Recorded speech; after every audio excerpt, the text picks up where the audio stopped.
मैं 18 साल की थी जब मेरी शादी हुई। मेरा ताल्लुक एक बहुत ही कदामत पसंद खानदान से है, एक बलोच खानदान से, जहां बेटियां अपने वालिदैन को इनकार नहीं कर सकती। नहीं, मेरे वालिद चाहते थे कि मैं शादी कर लूं। मैंने बस इतना कहा कि अगर ये आपको खुशी दे सकती है तो हाँ, यकीनन। ये खुशी देने वाली शादी नहीं थी। शादी के सिर्फ 2 साल बाद या तकरीबन 9 महीने पहले मेरी गाड़ी का हादसा हो गया था। मेरे खावंद को नींद आ गई और गाड़ी खाई में जा गिरी।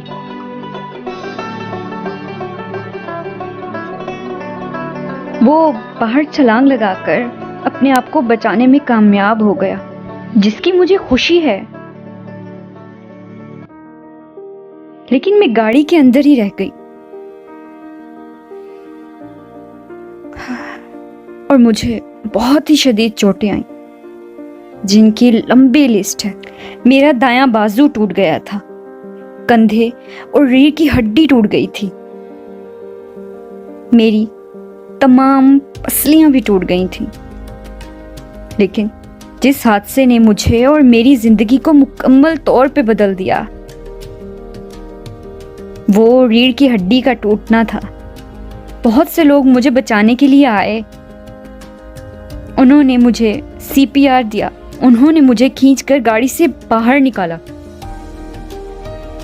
और जब वो मुझे खींचकर बाहर निकाल रहे थे, मुझे मेरी रीढ़ की हड्डी मुकम्मल तौर पे टूटी हुई महसूस हो रही थी। एक दिन डॉक्टर मेरे पास आए और मुझे कहा, मैंने सुना है कि तुम एक आर्टिस्ट बनना चाहती थी, लेकिन तुम एक घरेलू खातून बन गई। मेरे पास तुम्हारे लिए एक बुरी खबर है, तुम कभी दोबारा पेंटिंग नहीं कर सकोगी। अगले दिन डॉक्टर मेरे पास आया और कहा, तुम्हारी रीढ़ की हड्डी पूरी तरह टूट चुकी है, तुम कभी चल नहीं सकोगी। मैंने लंबी सांस ली और कहा, हाँ ठीक है। और डॉक्टर ने फिर कहा, तुम्हारी रीढ़ की हड्डी टूटने की वजह से तुम कभी बच्चे को जन्म नहीं दे सकोगे।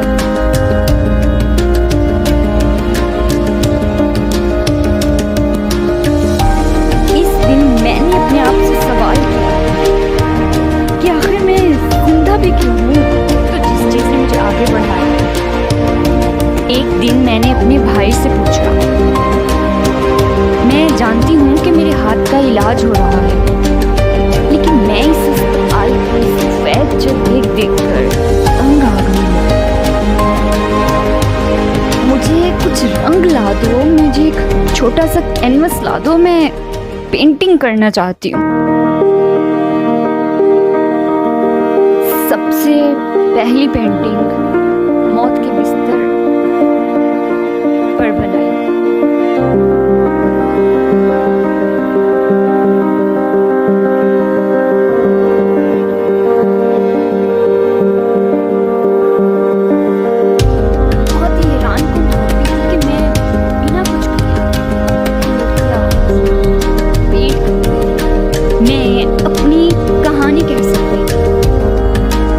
आते और कहते, क्या खूबसूरत पेंटिंग है, कितनी रंगीन है, लेकिन उसका अर्थ कोई नहीं देख सकता था, सिर्फ मैं देख सकती थी।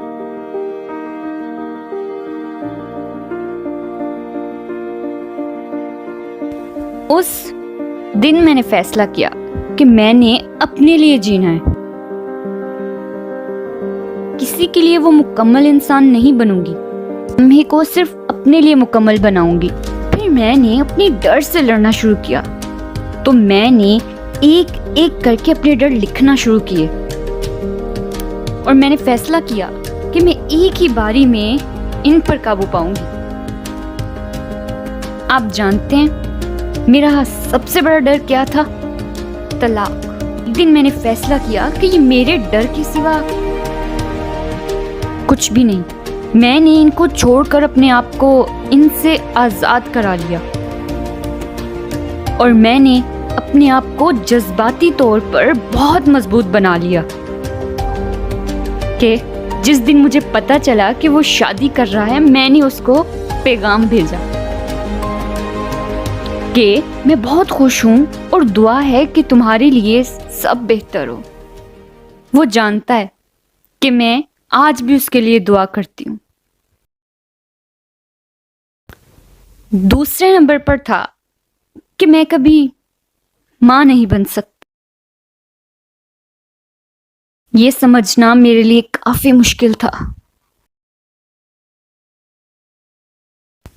फिर मैंने सोचा दुनिया में बहुत से ऐसे बच्चे हैं जिन्हें गोद लेने की जरूरत है,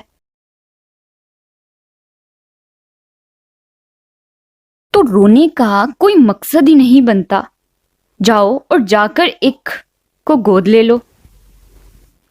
और मैंने ऐसा ही किया। मैंने अपना नाम मुख्तलिफ ऑर्गेनाइजेशन को दिया और बेसब्री से इंतजार करने लगी। 2 साल बाद मुझे पाकिस्तान के एक छोटे से शहर से फोन आया। क्या आप मुनीबा मजारी हैं? हमारे पास एक बच्चा है, क्या आप उसको गोद लेना चाहेंगी?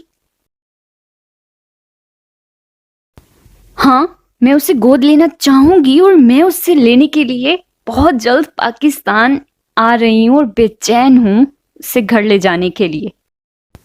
उस दिन वो बच्चा 2 दिन का था और आज 6 साल का है। आप जानते हैं कि जब आप व्हील चेयर पे आते हैं, ये बहुत ही दर्दमंद चीज होती है। लोग ये समझते हैं कि दूसरे लोग इस चीज को कबूल नहीं कर पाएंगे कि हम मुकम्मल लोगों की दुनिया में मुकम्मल नहीं हैं। तो मैंने लोगों में जाने का फैसला किया। मैंने पेंट करना शुरू किया, बहुत सी मॉडलिंग कैंपेन की। मैंने पाकिस्तान के नेशनल टेलीविज़न में एंकर के तौर पर शामिल होने का फैसला किया। मैं पाकिस्तान की ख़वातीन की तंजीम की सफ़ीर बनी और अब मैं पाकिस्तान की ख़वातीन और बच्चों के हकूक़ के बारे में आवाज़ उठाती हूँ। 2015 में BBC की 100 ख़वातीन में शामिल हुई। जब आप अपने आप को खुद कबूल कर लेते हो जैसे भी आप हो, तो दुनिया भी आपको तस्लीम कर लेती है। ये आपके अंदर से शुरू होता है।